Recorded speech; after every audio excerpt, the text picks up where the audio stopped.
Hello, and welcome to the Weird Waves podcast. My name is Taylor, and this is episode 58. This week's podcast I always say they're interesting, but I think this one is particularly interesting because of how me and this guest met. Today's guest is Elisa Sundeen. She is a surfer, a shaper, and she works in the renewable energy sector. She's based in Key Biscane, Florida.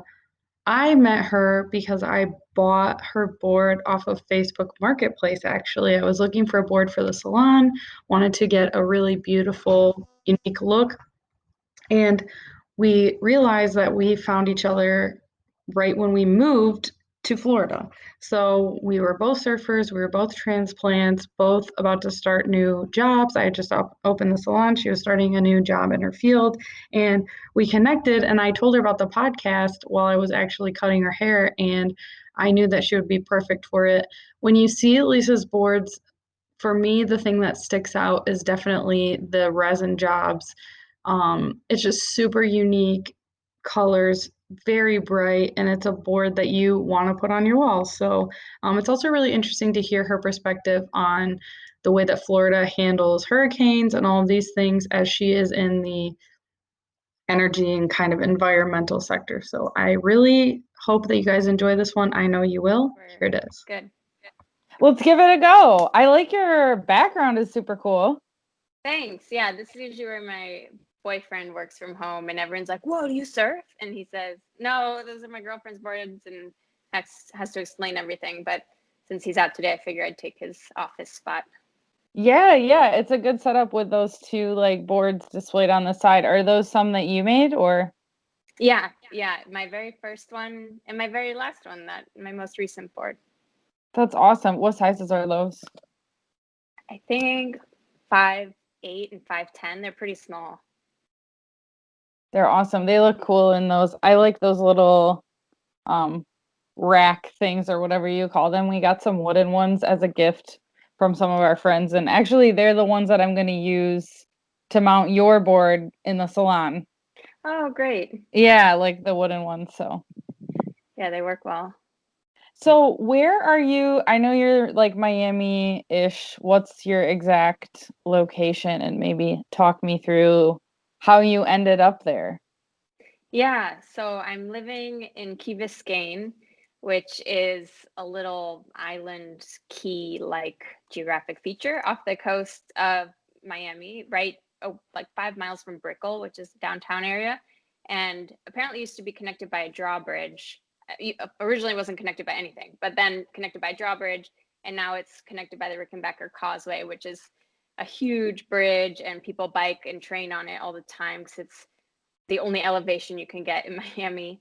And I ended up here because I was in grad school in North Carolina where I met my boyfriend, and we were both in the last year of the program, and he got a job offer in Miami, and it was a perfect offer for him. The career he wanted, working with clients that he'd be comfortable with, and they would offer his visa because he's from Peru. So it was a slam dunk for him. But Miami was a total curveball. I had been in the Pacific Northwest with like my eyes set on staying up there. And that's about as far geographically as you could get, except maybe Hawaii and Alaska from Miami in the US. So it was definitely a curveball, but I'm really happy that I ended up here. It's been a very pleasant surprise, just the ocean community, meeting people like yourself, a lot of other women surfers, and all sorts of water enthusiasts. So that's where I'm at, how I ended up in a nutshell. Yeah, that's cool. That's one of the spots like we haven't it's funny. I think a lot of the water people are like Miami adjacent. Like there's not a whole lot of people that are super into the water sports that live in the true heart of like for me it's chaos Miami. Like when I go into Miami I'm like, "Oh my god, there's so many people." But it's interesting to see like how the people have kind of like they work in Miami and they like to surf, so they kind of like live around the Miami like area. I think that's kind of interesting. Yeah. And I'm a block from the ocean, which is part of what I wanted, but surprisingly there's no surf here, but we have great snorkeling, great stand-up paddleboarding, people go fishing all the time.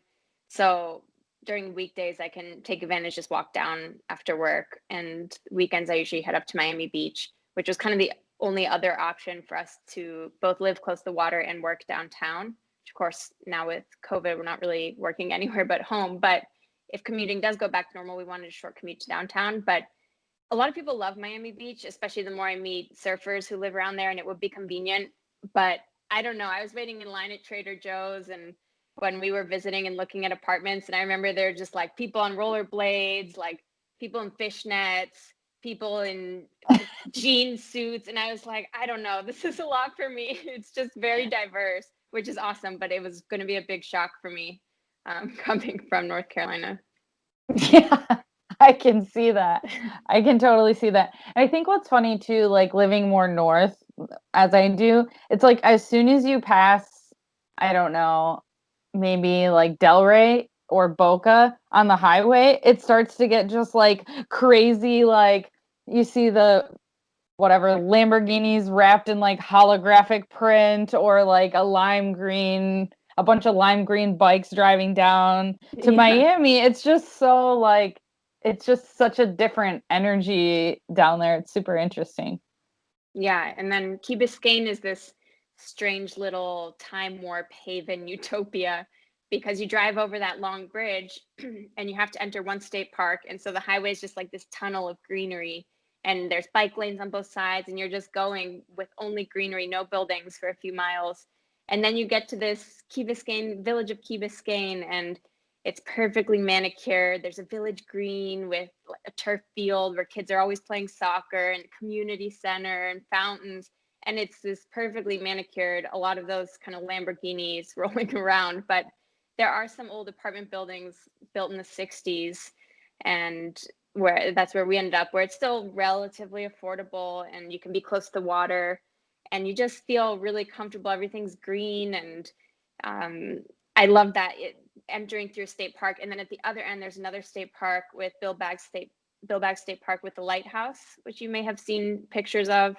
I still haven't actually been down there just by paddleboard, but it's pretty cool. State parks on both sides. There's a kiteboarding club. There's open water swim clubs nearby. So for now, we're really happy here. That's awesome.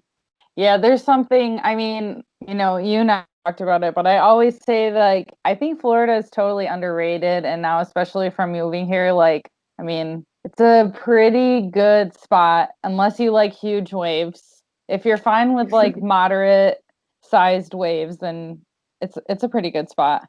Yeah, totally. So, how did you get into surfing? So I first did some lessons maybe when I was 12 or 13. I grew up in Maryland, right outside of Washington, D.C., so not a big surf spot. And I never went to the Eastern Shore or anything like that. If anything, we went westwards to go skiing and hang out on the lakes out there.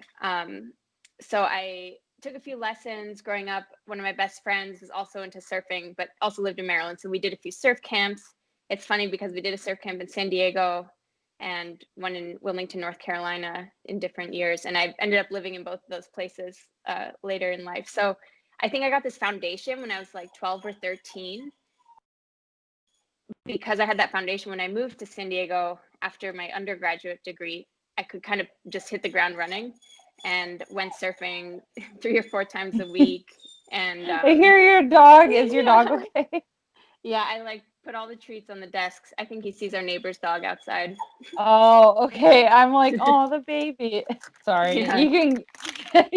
You can keep going. I'm just like distracted by your I was like, dog I think crying. she'll be okay. She's had dogs in other podcasts. Come on. No, that's true. That is totally true. They usually like walk through the back or something.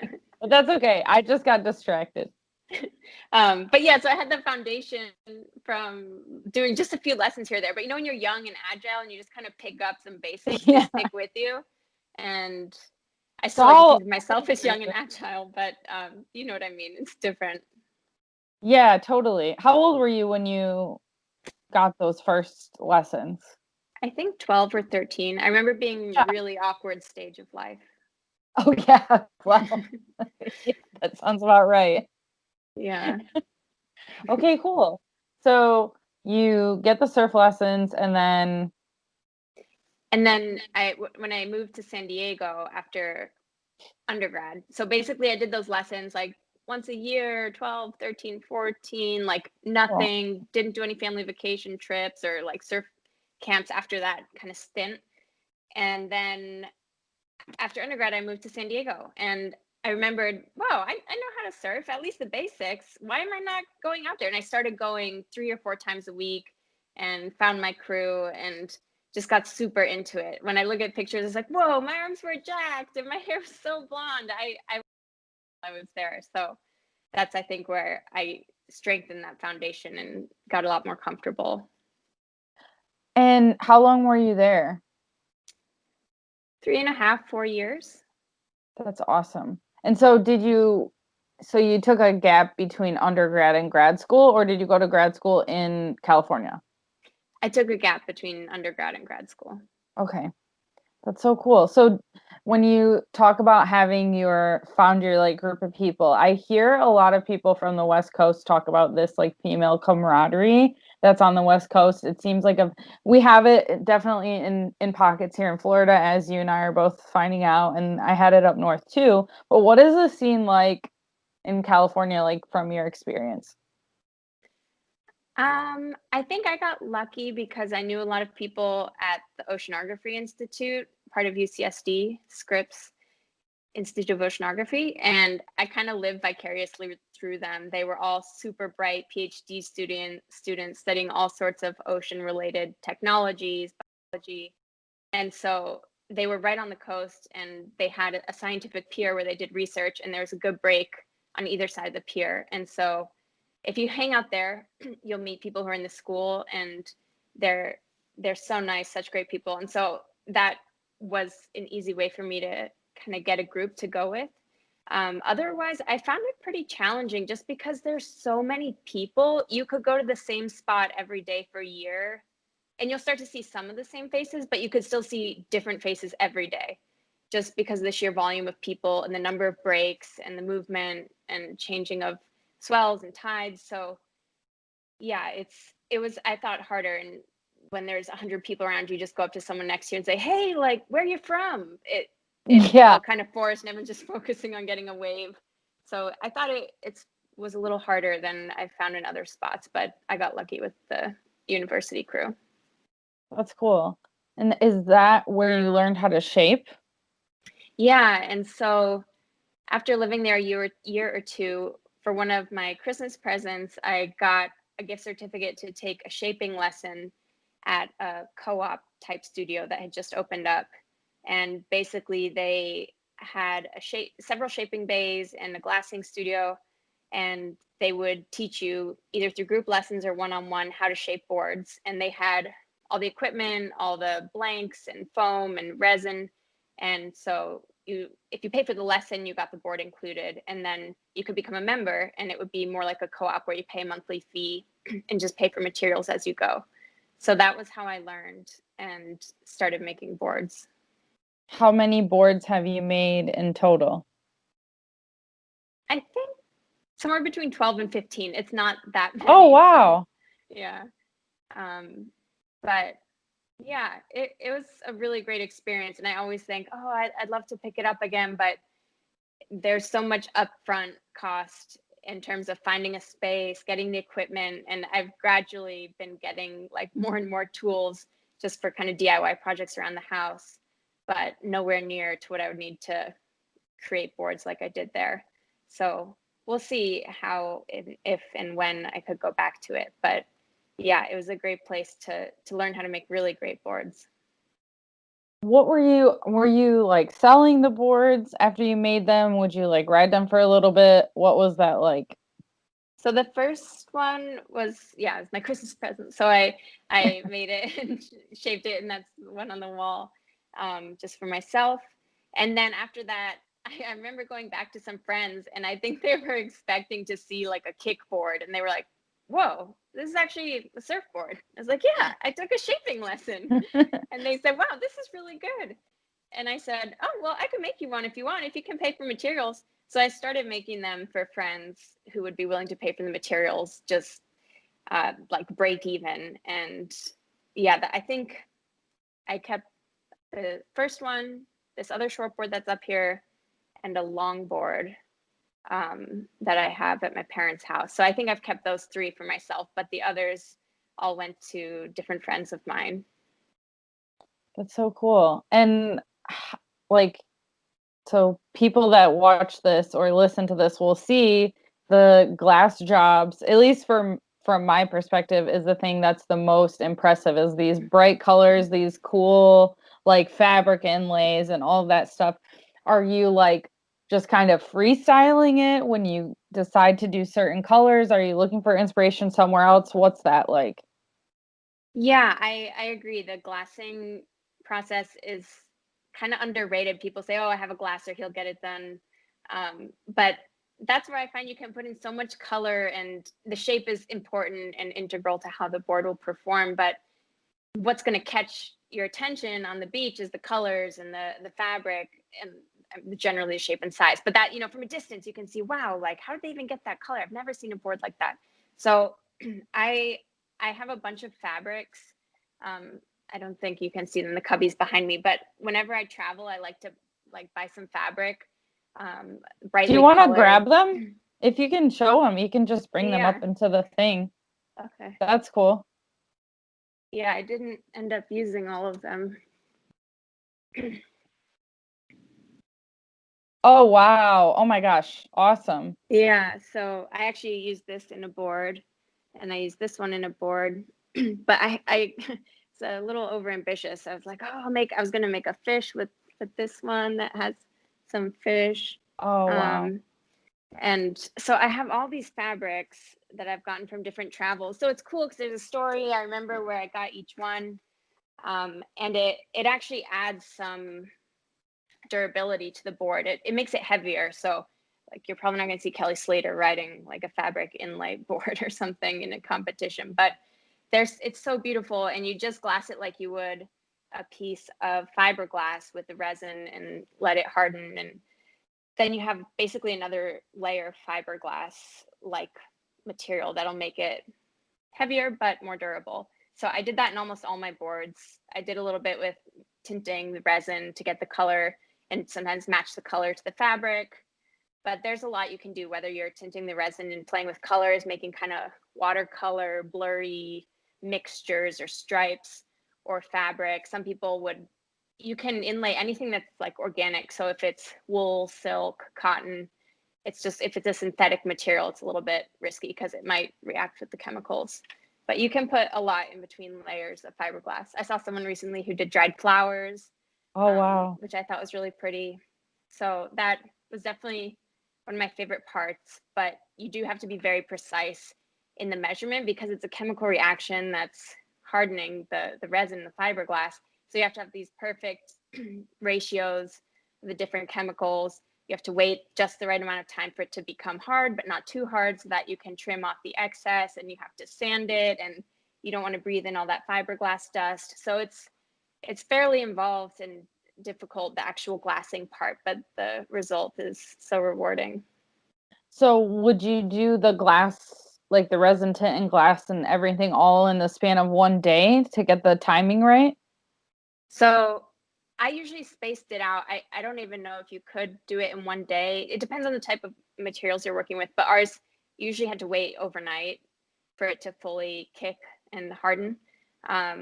So I'd usually come in on Friday, do one layer, then come in the next day, trim it, sand it, do another layer on Saturday, and either come back on, like you could maybe knock it all out in a weekend, but I usually didn't. Like, it was a 20-minute drive from my house. So yeah, I would do that kind of, do one here, come back later that weekend, and maybe next week finish it. But the sanding took a lot of time between each layer too. And as in low volume production, every board was a process. A lot of learning, a lot of tears, and yeah, being the only girl at the shaping studio was definitely challenging. And I don't know if it's because like female male learning styles, everyone has different learning style, but I had a hard time learning, and now I use a drill to hang pictures in my house. I'm like, why was this intimidating? But while I was there, I remember having to ask them to change the drill bit, and it was always like, hey, Tom, like whoever was there, hey, Jordan, like just always. And I think they'd be like, Lisa has another question. But they also loved it because I was curious to learn. But yeah, some tense times trying to figure out what I was doing. But that's, I mean, I think it's people like being around other people who are trying to learn. So I'm sure for them it wasn't like, oh God, Lisa again with the drill. Yeah. It's like kind of like that's cool though. Like it's really interesting. So there were no other girls the whole time you were there? There were women who came in and out to do lessons. I think there were one or two that were kind of like friends of the founders that, knew how to do their thing and they'd come make boards and leave. But since I was trying to learn and I'd be there for 6+ hours at a time and was like one of the monthly paying members, like I really don't think there were many other women. I didn't see many. They tried to do some ladies' nights and stuff like that, but that like commitment, I was part of that co-op for a few years. And so yeah, I didn't see too many. And I wanted to get proficient enough to actually help work there and like volunteer and teach lessons. And I thought, wow, this would be great marketing for them. Like I'm a female instructor on staff. And they finally said I could do a lesson.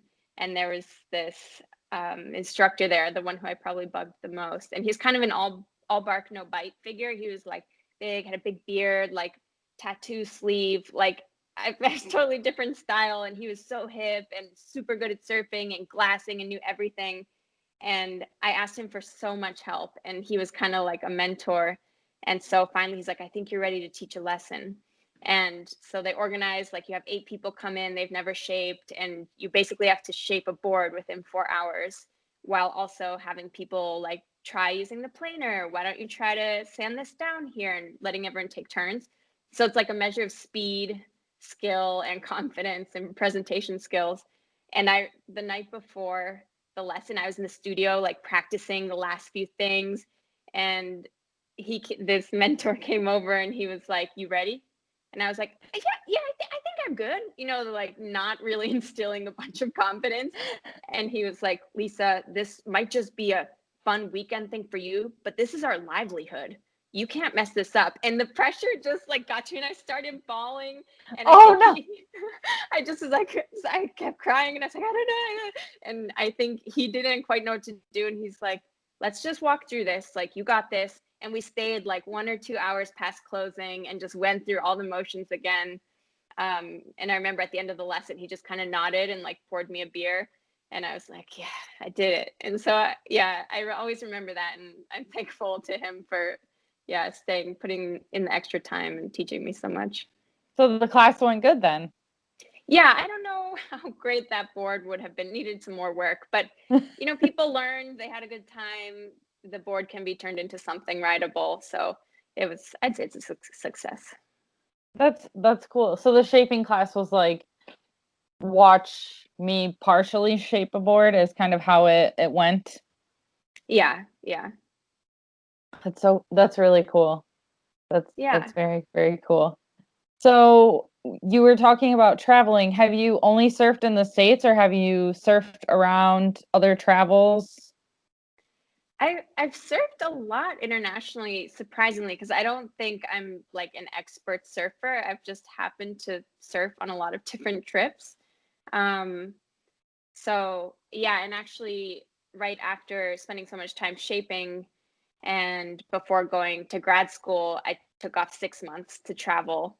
And it was like a semi surf travel and also just explore everything. And it was something I had wanted to do since I graduated undergrad, or even while I was in undergrad. So like a 5-6 year type dream where you're always like, yeah, like I could do that. And I'll keep saving money. And then, oh, well, like I'm in this relationship. Well, I just got this new job. And like there's never a good time. And then finally I got into grad school.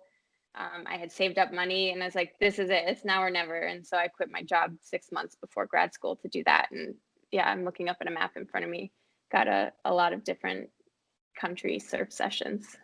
Where all did you go? So the first segment was going to be like 2 months in Chile, teaching shaping lessons in Chile, along the coast there. And then 2 months in Chile, and then I really wanted to go to India, but I wasn't sure if I could go there on my own. So I was going to do a 3-week tour with a kind of like shoestring budget group.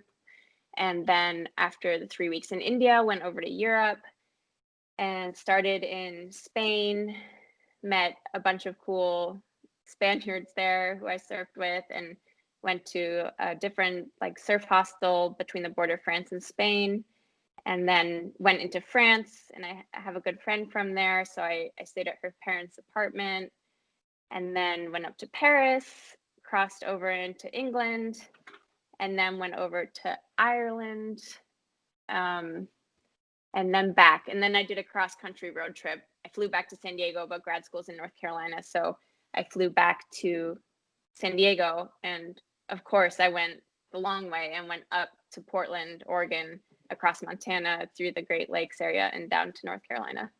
Wow. That's so crazy. So did you sell everything, or did you have a bunch of stuff with you from San Diego? I left a lot at my parents' house. I left a lot in my apartment there because I still knew the people who were going to live there. And so I didn't like travel with a lot, and I didn't sell everything. I didn't have too much like furniture and stuff at that point. So a few boxes here, a few boxes there, and my big bag. And yeah. So now you've done like almost the complete loop of the United States, right? So you went from San Diego up to Portland, and then across, and then down to North Carolina, and then you moved from North Carolina all the way down to Florida. You just need to go like Florida and then back over to Yeah. I drove out to San Diego from Maryland when I moved there. So I've done that leg at one time. But yeah, it's coming together full circle. That's so cool. Yeah. And the first stint in Chile, I don't know if you've had experiences like doing work away and woofing where you kind of work for free. I had this kind of idealistic, like, yeah, like work for free, you get room and board. I shouldn't say idealistic because I think it does work out really well sometimes. But the start to my trip in Chile was just very different than I had imagined. I thought, oh, I'll be like working a few hours, teaching some shaping lessons, make a board for myself on the side, go surfing, teach a surf lesson. And I was working 12-hour days, 7 days a week. And I was like, wait, don't we have like breaks? Like, no, we're open every day. If you want time off, you have to request it. And I was like, and it just kept getting more and more extreme where I realized like, this doesn't seem right. And like it got to the point where there were 4 of us staying in a little bunk room, which they're like, oh, this is nothing. We had 8 people in here last year. And there are 4 beds. So like we were at capacity, but they were like, oh yeah, we slept head to toe. Like, so I was beginning to think, okay, this might not be for me. And like the owner had just gone through this breakup, and he was getting more like drinking more and more alcohol at night, like having people over to party once the shop closed, and brought out these like turntables and would just like mix music and have host these parties all night, and then be like, Lisa, you're teaching the lesson at 8, right? And I was sleeping in this crowded little bunk room. The wall, I remember, was just like vibrating, and I just like sleep with my head vibrating to the bass. Like I was so tired though from the 12-hour days that it didn't bother me. And then yeah, they finally even like covered the window with a billboard like advertising the shop, and I was like, we don't even have an emergency exit. So yeah, eventually it didn't go as planned. I do know that there are some. I've met people, and I have some friends that own a woofing or have like a woofing exchange that does work really well. But I've heard also a lot of stories extremely similar to yours, where it's Yeah. just like, yeah, I thought that we were going to whatever, and then you realize like actually it might just be better for me to pay for my stuff, like, and just work a job. Yeah. Yeah. So how long were you there? So I was there for like a month. Oh, and it was funny because as there was the owner of the shop had this like horrible breakup with his Argentinian girlfriend who was really nice, and her family came over from Argentina to like pack up her stuff and help her move out. And she had been like teaching yoga classes and Pilates like as part of the shop offerings, and had like moved in and brought pots and pans, and they just like came in and they were like tearing mirrors off the wall, like taking pots and pans out of the kitchen, like taking her stuff back, which is totally fair. And I'm glad her parents were there to help her. But I had like recently arrived and I was like, what have I gotten myself into? This woman is like fleeing from here. So I stayed there for about a month, which was probably more than I should have. And then luckily I had studied abroad in Chile. So I still knew my host family there. And they were like, oh my gosh, get out of there. Why didn't you call us earlier? And I ended up going to work in a like snack bar with them up on the northern side of Chile. And that wasn't like an abusive work situation. That was just for fun. And then I went over with the ex-girlfriend who's from Argentina. I went to visit her family in Argentina because they're like, yeah, come with us. Like, I know you still don't have your return flights.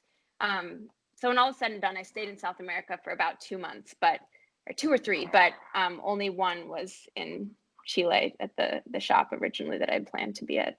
Oh my goodness. That's so crazy. There's something about that though, when I feel like a lot of people that travel, that they want to do something a little bit different. So they maybe don't want to go with the tour company. They want to do woofing, or like in my experience, I was an au pair. So they want to kind of do something a little bit different. It's hard to know what the situation is supposed to be like and how it, like, when you should leave. Like, it's actually hard to know that. Totally. Yeah. And I remember like there was a girl who had just arrived to teach the next season. And she was like younger than I was. She didn't speak Spanish. I don't think she knew much about surfing. And I was like, look, like you can go. And she saw all this happening, like, because I was getting ready to leave like earlier than they expected. And I was like, look, you can leave. And she's like, but I went through like this work away organization and like I'm supposed to be here 6 months. And I was like, you have to stand up for yourself, like do what's right for you. You know, you're not committed. And if they're not holding up to their end of the bargain, like then you definitely don't need to stick around. Did they advertise it as being full-time hours, or what? Like, I don't know how they advertised it on that, like actual. no, for you though. Oh, for me though, yeah, it was like, yeah, you can like teach some lessons, like you'll teach a few surf lessons every day, and you know we'll give room and board. So yeah, but they didn't say like 12-hour days. I also didn't ask, which is something now I've learned. Right. So yeah, they didn't say like 12-hour days, no weekends, like no shaping on your own. And then there were these weird things that would happen where like I knew I was one of the most proficient shapers there. The guy who ran the shop knew a lot, but there were other folks who were trying to help and they hadn't shaped as much. I'd just come from San Diego and had made a bunch of boards. And my puppy's going a little crazy. It's so cute. And I remember people come and ask for if we do board repairs, and my instructor said, or the shop owner said, oh, just tell them we don't do repairs. And then one of the younger guys who was volunteering there came over and he's like, hey, Lisa, can you show me how to repair this board? I'm just doing some board repairs to make some extra money on the side. And I was like, what? They basically told me like, you can't do it, but help this other guy learn how to do it so he can do it and make money. So bizarre. It's so bizarre. But I learned so much, and you know, no harm, no foul in the end. Learned a lot. So yeah, you have that's all a part of, I think, the traveler experience is like you also really learn how to stand up for yourself. Like, no, I'm leaving. Like I'm leaving. I'm not gonna stay here and do this. Like it's I mean, yeah, it's wild. That's a crazy story actually. But yeah, I'm still in touch with the ex-girlfriend, my host family, other people I met. So I made a lot of good friends. Yeah, that's awesome. So do you speak Spanish then? Because you've been to South America, your boyfriend's Peruvian. Yeah, I'm more or less fluent. I just called a tailor today though and was like, I need to cut my dress. So I'm a little rusty, but generally, yeah, able to get around Miami with my Spanish as needed. That's cool. Did you learn that in school, or is that something you kind of early? Yeah, I took French in like elementary school and high school and loved practicing French and got pretty comfortable with that. And so my last year of high school, I was like, I'm switching to Spanish. And I remember my French teacher was like, I'm going to kill you. Like, I almost finished like the advanced class, but switched to Spanish and then kind of doubled down on Spanish. Now my French is super rusty, but I love languages. And yeah, I just took a Portuguese class in grad school to try to like complete my South America and Spain, France, Portugal peninsula fluency, but I don't think fluency is the right term. Well, it's good to know bits and bobs, right? Yeah. So when you were in grad school, what were you studying? So I did a dual master's that was a Master of Environmental Management and MBA for Master of Business Administration. Because I had worked for about 5 years in the renewable energy space. So I knew I wanted to stay in energy and environmental management, but I also wanted more of the business side of things. That's so interesting. So did you incorporate any of that kind of like eco business stuff into your surfboard shaping? Were you using any eco resins or anything like nature?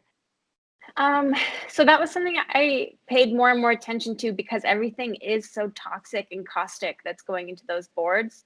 And there's a lot of innovation in that space, but it gets expensive. And I know they were experimenting with different resins, but then you have to learn a whole new process and kind of do troubleshooting. So I didn't work with very many sustainable materials. I think that's something I would like to do. Yeah, my focus in school and professionally is more renewable energy as opposed to like material science or manufacturing, but it's all kind of in the same vein. And I think the trade winds are blowing in that direction. So I think that's good for us and the planet. I think so too. And I mean, do you see people, I guess this is more towards your MBA side, but are you seeing people wanting to pay a premium or willing to pay a premium for something like that or not yet?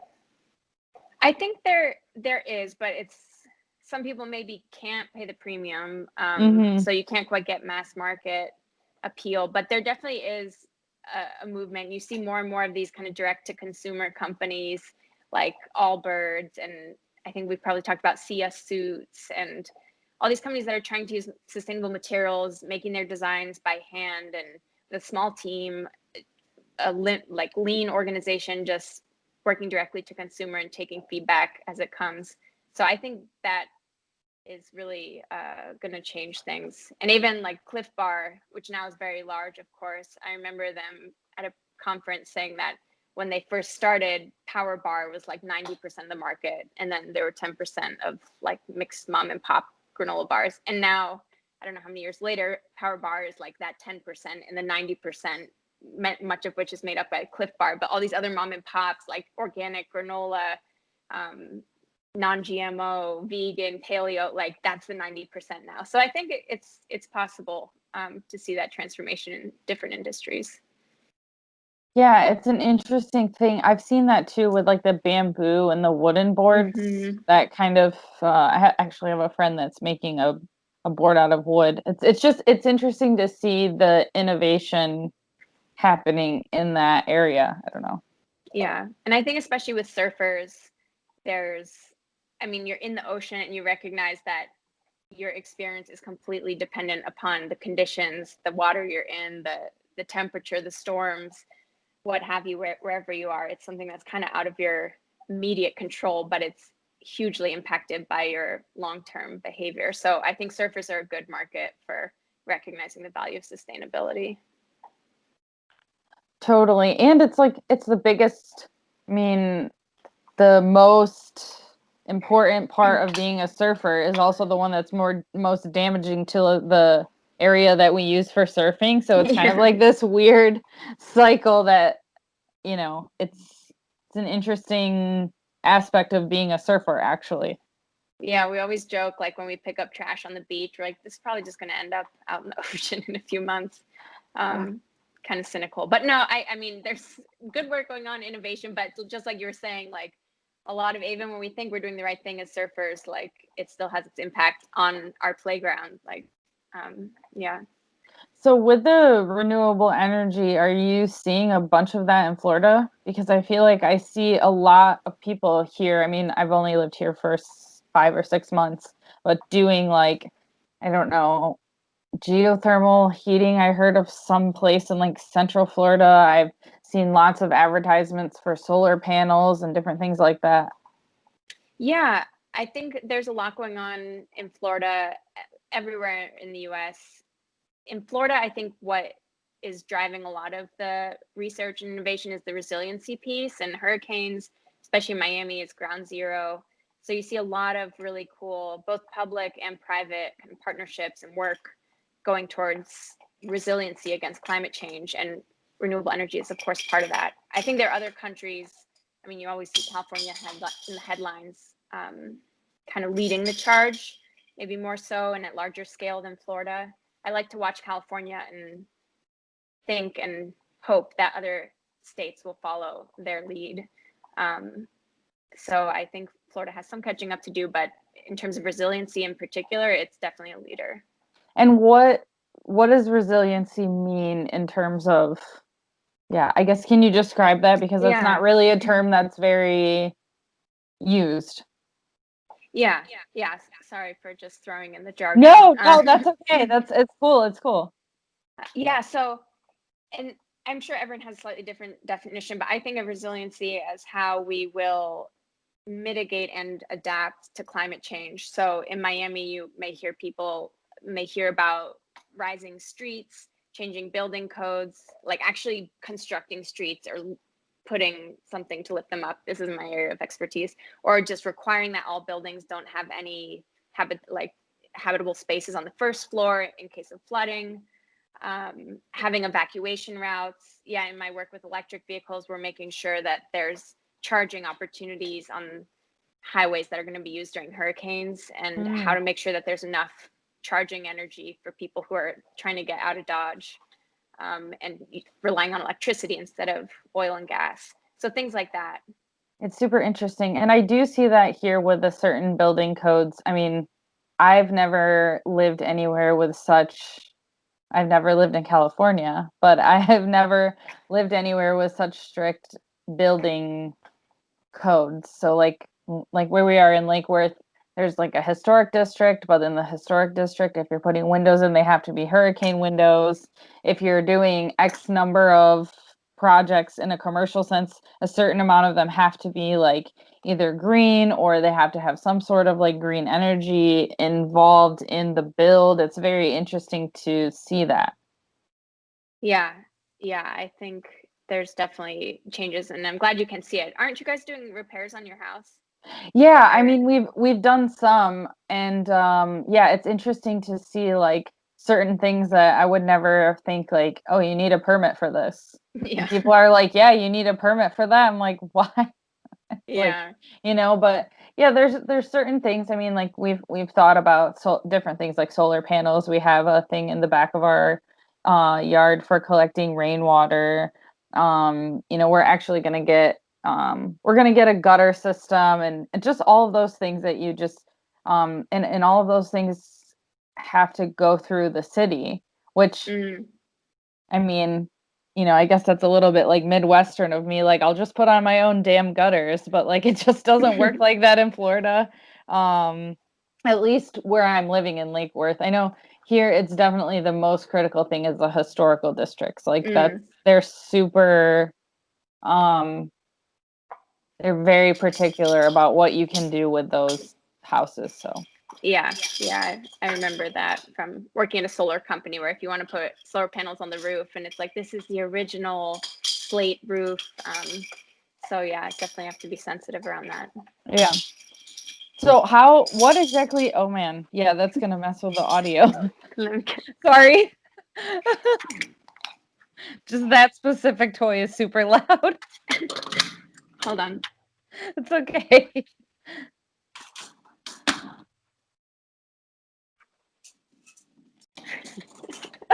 Okay. Just little kennel time. Oh my gosh. Okay. The joys of being a dog owner, right? Yeah. It's so funny. They just want your attention. Yeah.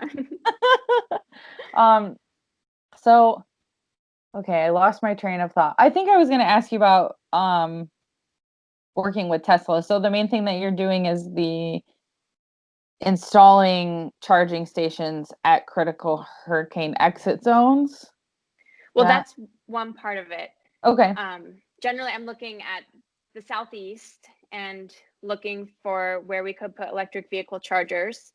And there's a bunch of factors that go into it. It's very data driven, but we want everyone to be able to charge their car whenever they need it without having to wait in line, and have a really seamless experience and help make people less nervous about making the switch to electric vehicles.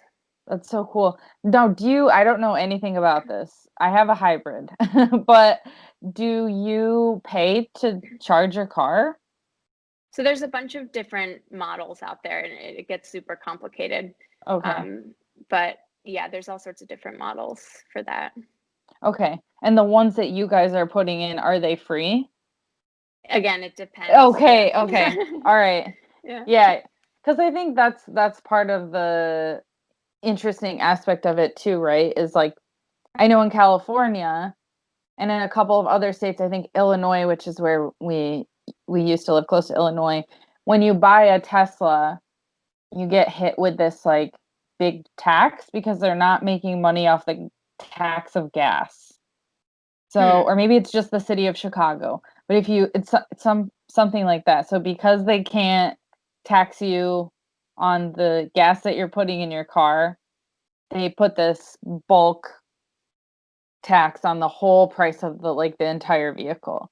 So I would assume eventually there's going to be some sort of, I don't know, price per charging time or something like that that can then have a tax added to it or something. Yeah, or just a carbon tax so that we Yeah. yeah, no, I'll ask the policy team because it's an interesting point. Usually you hear about incentives and tax breaks for getting electric vehicle, but it's true that a lot of the transportation infrastructure in the US depends on tax from gas. And so, yeah, if everything becomes electric vehicles, it'll, that funding structure will change. So, yeah, I'll ask because I'm sure it's dependent by city, state, jurisdiction, but I'll ask about it. Yeah, super wild. So, okay, I have 3 last questions for you.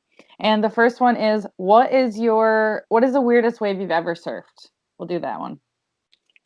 Well, I was gonna say one of the Great Lake waves, but since that's your bread and butter, I thought of another one.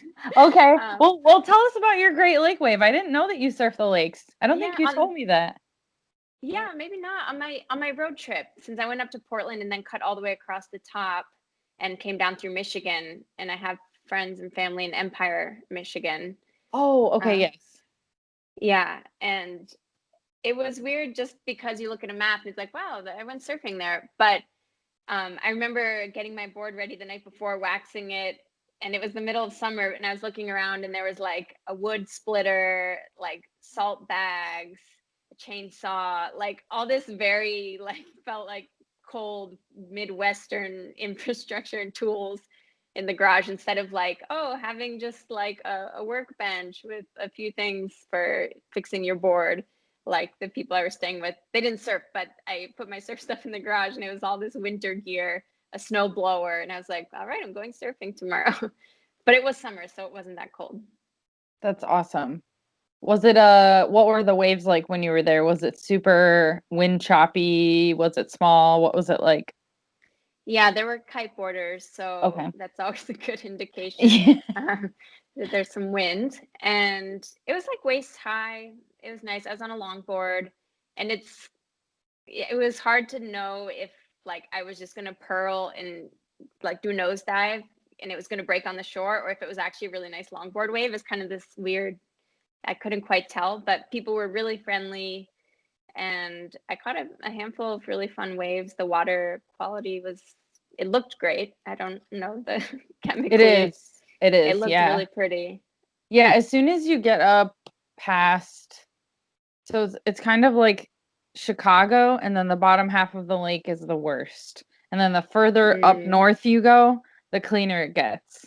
So obviously the UP is it's just pristine water. It's totally great. And then everything like Empire up in that area, it's also very clean, very not a lot of factories, not a lot of like hardly any actually. So just because it gets so cold up there. Like because it always freezes up there, where sometimes the bottom of the lake might not even freeze at all. Oh, wow. Yeah. Yeah. So there's I'm glad it is clean and well taken care of up there because it was beautiful. That's awesome. Okay, so your other weird wave. The other weird wave was in North Carolina. In grad school, I managed to go about once a month, which I was pretty happy with, out on the coast. And I went to Wilmington, which became a favorite weekend trip, very like rejuvenating while I was stressed in school and whatnot.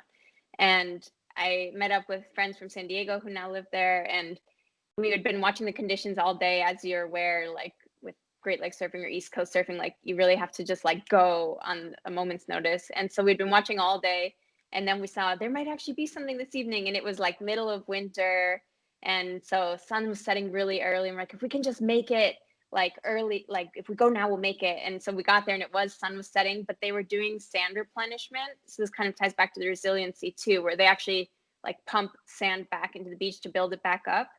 And so the water was super murky. There was like sound of heavy machinery. It looked like a oil pipeline, but I think it's the way they circulate the sand and water and make sure that they can keep pumping it.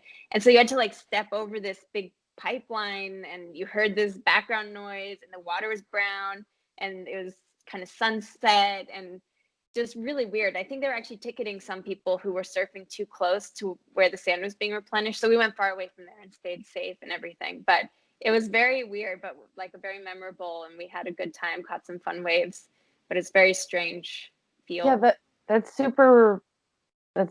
really bizarre. I've never heard of anybody being out there when they do that. I know that in Florida, I guess maybe 3 years ago or something, it was whoever the last governor was.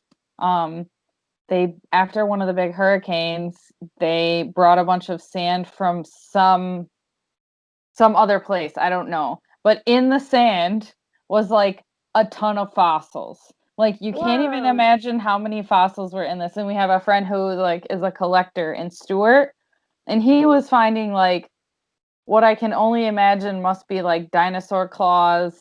And like, I mean, seriously, just that's so cool. Well, they ended up like, I think I'll have to find an article on this, but he was saying they ended up going back in, taking out all the sand.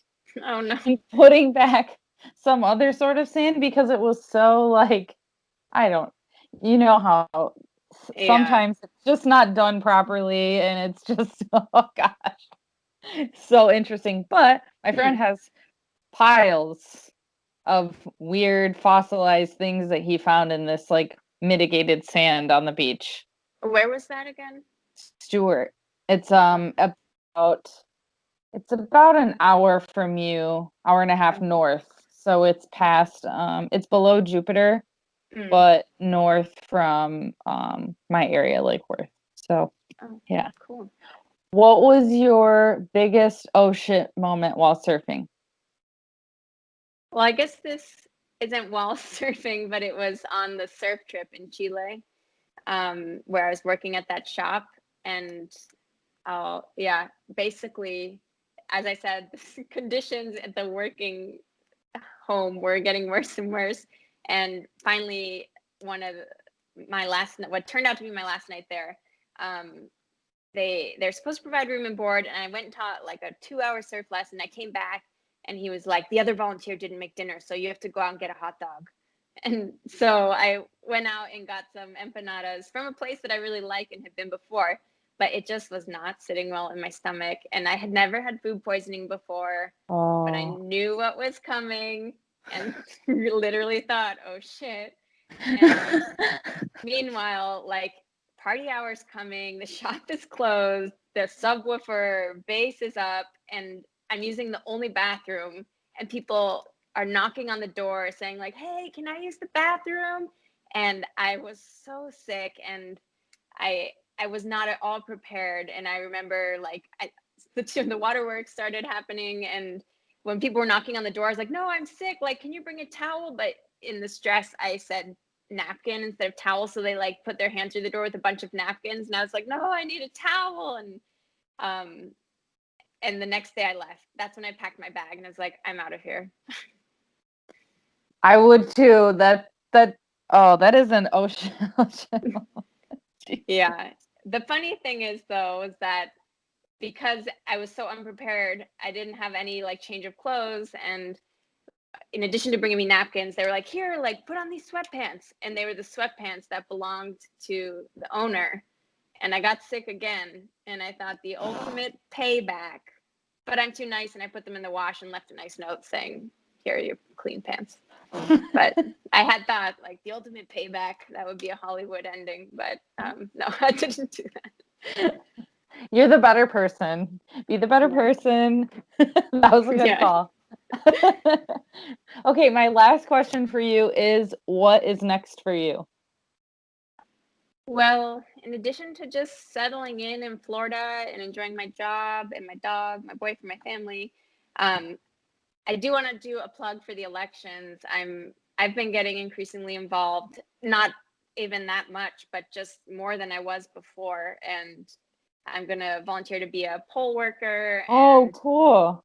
If you're healthy and can interact with people, that we need people in those roles, because a lot of times it's kind of older people, maybe retired people who fill those roles. So I think they need help running the polls and just knowing what's on your ballot. Obviously, it's a presidential race, but even I need to study up on the local issues, the ballots that are up there, the senators, the Congress people. So yeah, I'm not usually so involved, even though I'm from DC, Maryland area, but I'm trying to double down and help out, and would encourage everyone to do the same. That's cool. How did you sign up to be a poll worker? That's pretty cool. I have to remember, I've had a few friends who sent me emails saying like, here are things you can do with links. I can forward it to you afterwards. Yeah, I'll put it in the description. Okay, great. Yeah, because I have to give credit to them, like, and you can look for your state and then you sign up. And I just did a training with, I guess, City of Miami-Dade. I think it's by county. And so you do a training and then you're pretty much set to go. So it was pretty easy. And yeah, we'll see. It's just for the actual election day that I'll be helping out. That's cool. Well, that's awesome. Yeah. So a little public service announcement, plug for Go Vote. And yeah, but generally just enjoying Florida, really thankful to have ended up here, and got to know people like you out on the water. Yeah, it's cool. Well, I guess now's a good time too, is to just say that we met through Facebook Marketplace, me buying one of her boards, and then now she's my client for hair and also on the podcast, and it's all full circle. So very, very cool. Very cool. So awesome. Thank you so much for doing this. This was so great. Yeah, thanks so much for having me. It's so awesome that you run this. It's a good hobby, that's for sure. So cool. And that was episode 58. I really hope that you guys enjoyed it. And I will link all the information that Lisa talked about below. And I will also have the link about if you're in the States, if you're young, you're feeling healthy, and you have the day off to be a part of the elections. Lisa put that little plug in there. And actually, I signed up to work the polls. I'm super stoked about it. It's a perfect way to help one of the most important elections in history go run smoothly and help to protect poll workers that are part of the elderly population. So I will put that information in the description as well. And of course, we'll see you next Monday with another podcast. Bye, guys.